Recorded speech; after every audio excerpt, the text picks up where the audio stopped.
Hello everyone, आप देख रहे हैं आपका अपना चैनल लर्न विद पैसिफिक। तो हमने एक सीरीज़ स्टार्ट किया हुआ है फंडामेंटल एनालिसिस के लिए। किसी भी शेयर्स का फंडामेंटल एनालिसिस हम लोग स्क्रीनर की साइट से देख रहे हैं। तो इस सिलसिले में मैं एक स्टॉक को क्वेरी के थ्रू रन करके निकाला था हमने, गणेश हाउसिंग को। तो उसके बारे में हमने quarterly result, profit and loss, peer comparison, ROC ROE वाली टेबल सब कुछ देख लिया। यहाँ तक हम देख के आ चुके हैं। लास्ट वीडियो में मैंने ईवी अपन एबिटा के बारे में भी बताया। एबिटा मैंने क्या बताया कि ऑपरेटिंग प्रॉफिट जो हमारा आ रहा है वही से ही एबिटा बोलते हैं। ईवी क्या था, इंटरप्राइज वैल्यू। तो ये सब मैंने लास्ट वीडियो में डिस्कस किया है। तो आगे के वीडियोज़ में हम चलते हैं। तो देखिए, अभी देखिए आपको ये क्या है, compound sales growth. Just a minute, मैं इसका स्क्रीनशॉट ले लूँ। देखिए, अब ये ना हमें देखने के लिए मैं एक हुक बताऊंगा, कुछ पी रेशियो कैसे और इससे क्या कंपेयर का है ना। तो इस वीडियोज़ में हम ये देखते हैं।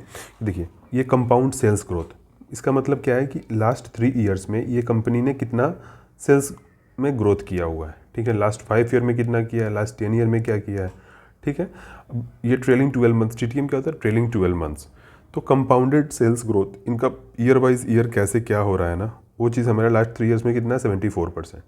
फिर कंपाउंडेड प्रॉफिट ग्रोथ क्या है, तो उसमें भी हम देख रहे हैं कि 3 साल के अंदर में 85% का प्रॉफिट इन्होंने, मतलब सेल्स में इन्होंने 74% सेल्स किया है, जिसमें कि प्रॉफिट कितना आ रहा है, 85% का। ठीक है, फिर वैसे स्टॉक प्राइस का CAGR ये देख रहा है लास्ट 3 ईयर्स के लिए। ठीक है, रिटर्न ऑन इक्विटी देख रहे हैं कि लास्ट 3 ईयर्स में इनका रिटर्न ऑन इक्विटी कितना है, तो एवरेज 24 चल रहा है इनका। ठीक है, तो ये सब चीज़ें हमें इस टेबल से देखने को मिल रही है। ठीक है, इस टेबल को हम थोड़ा डीपली जब हम रिलेट करेंगे ना, जब अपने फाइनल वीडियो को समराइज़ करेंगे तो हमें देखने को मिलेगा। अभी बस आप इतना समझ के चलिए कि ये कंपाउंडेड सेल्स ग्रोथ है, ये कंपाउंडेड प्रॉफिट ग्रोथ है। जब मैं किसी चीज़ का नाम, ऐसा कुछ नाम लूँ, तो आपको ध्यान होना चाहिए कि मैं कहाँ पर बात कर रहा हूँ। ठीक है, तो इस वीडियोज़ में इतने, ये इस साइट के लिए हम इतना ही रहने देते हैं। चलते हैं बैलेंस शीट में भी। बैलेंस शीट में कुछ खास नहीं है, इसलिए इसे भी इसी वीडियो में डिस्कस कर लेते हैं। देखिए, बैलेंस शीट में थोड़ा सा और डीपली हम जब जाएंगे ना, तो हमें ज़्यादा फिर और अच्छे से देखा जाएगा।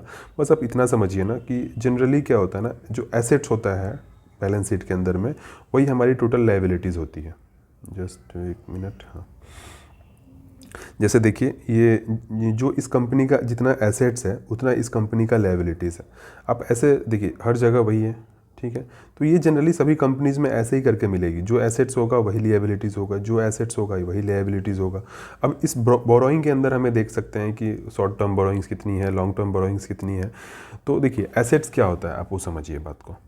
जैसे मान लीजिए आप गए और 1000 रुपये का एक, मान लीजिए आपने कोई फ्रीज़ लेके चले आए। चलिए, 10,000 का कोई फ्रीज़ लेके चला आया आपने। ठीक है, तो आपका एसेट्स क्या हो गया, ये फ्रीज़ जो है, रेफ्रिजरेटर जो है, वो आपकी क्या हो गई, एसेट्स हो गई। तो इसके बदले में आपको, आपके ऊपर क्या, जो देनदारी की बात जो हुई वो क्या हो गई, वो 10,000 रुपीज़ की बात हो गई। तो ये 10,000 रुपीज़ की ही वैल्यू तो है ना फ्रीज। तो ये हमारा एसेट्स हो गया, और ये लिएबिलिटीज़ जो आपने दे दिया उसको बोलते हैं लिएबिलिटीज़। तो ऑब्वियसली जितने का हमने पैसे दिए उतना ही पैसा हमारे पास ये आया ना, उतने का सामान आ गया हमारे पास। तो जनरली आपको यही देखने को मिलेगा कि टोटल एसेट्स जो होते हैं वो लिएबिलिटीज़ के बराबर ही हैं। ठीक है, तो बाकी आप देखिए, इसके अंदर आप वो देख सकते हैं ना, थोड़ा सा और डीपली हम जब जाएंगे तो देखेंगे कि लॉन्ग टर्म बोरोइंग्स मतलब कितने बोरोइंग्स कर रही है। लॉन्ग टर्म बोरोइंग्स मतलब जो उसको साल भर के ऊपर के लिए बोरोइंग्स देनी है। ठीक है, शॉर्ट टर्म बोरोइंग्स मतलब साल भर के अंदर, 1 महीने 2 महीने के अंदर जो कंपनी उसको पे कर दे रही है, वो सब हमारी आ गई। अदर लिएबिलिटीज़ के अंदर फिर हम ये सब देखने को मिलेगा। ठीक है, फिक्स्ड एसेट्स के अंदर हम देखने जाएंगे तो लैंड, बिल्डिंग्स कितनी, मतलब पर क्वार्टर क्या बढ़ रहा है, क्या घट रहा है, लैंड, इस कंपनी के पास लैंड कितना है, बिल्डिंग्स कितना है, तो ये सब हम एक एक करके देख सकते हैं। ठीक है, तो ये अभी हमें उतना ज़्यादा, मतलब अभी हम अगर सिर्फ जो रेशियोज़ जो मैंने बताया ना उस पर हम फोकस करें तो ज़्यादा बेटर है कि एज़ कम्पेयर टू इन सब के चक्कर में अभी थोड़ा सा जब डीप में जब जाएंगे ना, तो फिर इस चीज़ को हम डिस्कस करेंगे। ठीक है, तो ये तो हमारा ईयर हो गया और ये हमारा टेबल हो गया। चलिए, अभी थोड़ा टाइम है तो ये वाला भी टेबल डिस्कस कर लेते हैं, कैश फ्लोज का। ठीक है, देखिए फ्रेंड्स, ये थोड़ा सा डीप है, इसको आप समझने की कोशिश कीजिए ना। इसको नेक्स्ट वीडियो में भी डिस्कस कर लेंगे, अभी भी थोड़ा सा देख लेते हैं। ठीक है, तो कैश फ्लोज में क्या है, जैसे मान लीजिए नेट प्रॉफिट तो कंपनी के पास आ गई। जैसे मान लीजिए ये वाली नेट प्रॉफिट है कितनी, देखिए कंटिन्यूसली नेट प्रॉफिट बढ़ रहा है, 101 से 113, 114, फिर 158, मीन्स एवरी क्वार्टर। जैसे देखिए, ये क्वार्टर वाइज है, ये तो समझ में आ रहा होगा अभी। तो हर एक क्वार्टर में इसका प्रॉफिट बढ़ रहा है कंपनी का। ठीक है, तो कंपनी बढ़ रहा है तो उस पैसे को कहाँ खर्च कर रही है, वो हमें कैश फ्लोज बताता है। ठीक है। तो जैसे ऑपरेटिंग एक्टिविटी कर रही है तो उसमें कितना कैश कंपनी अपने पास मतलब उस चीज़ को, उस पैसे का यूज कर रही है, ठीक है। तो आप यहाँ पे देखिए, तो ये cash from operating activity continuously बढ़ रहा है। एक मिनट, हाँ अब देखिए जैसे ये 2022 का देखें, 2023 ये ईयरली वाइज दे रखा है। तो 2022 में कितना कंपनी अपने उस प्रॉफिट को यूज़ कर रही थी, तो जैसे मान लीजिए 100 रुपये कमा रही है तो 41 रुपये यहाँ दे रही है। फिर यहाँ पे ये थोड़ा सा कम हुआ, मतलब अब देखेंगे ना जो लॉस मेकिंग कंपनीज़ है ना, तो यहाँ माइनस दिखेगा आपको। तो ऐसे कंपनी में थोड़ा आपको ध्यान रखना है कि ठीक है कंपनी प्रॉफिट कर रही है तो उस पैसे को कहाँ यूज़ कर रही है।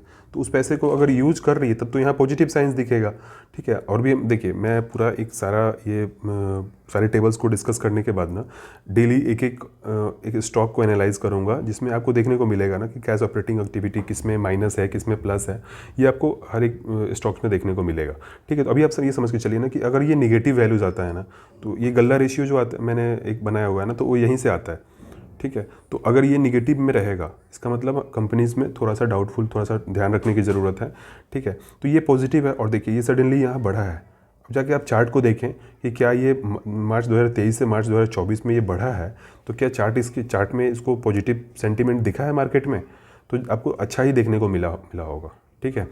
तो यही मैं डिस्कस करना हूँ कि कैश फ्लोज में क्या ऑपरेटिंग एक्टिविटी में पैसे जो भी प्रॉफिट कंपनी कर रही है, जैसे मान लो कंपनी के पास प्रॉफिट 100 रुपये आया, तो उस 100 रुपये का यूज़ कंपनी कहाँ कर रही है। अगर कर रही है मान लीजिए 60 रुपये कंपनी का यूज़ अपने फिर कंपनीज़ में ही कर रही है, कंपनीज़ को बढ़ाने में कर रही है, तो यहाँ पे दिखाएगी।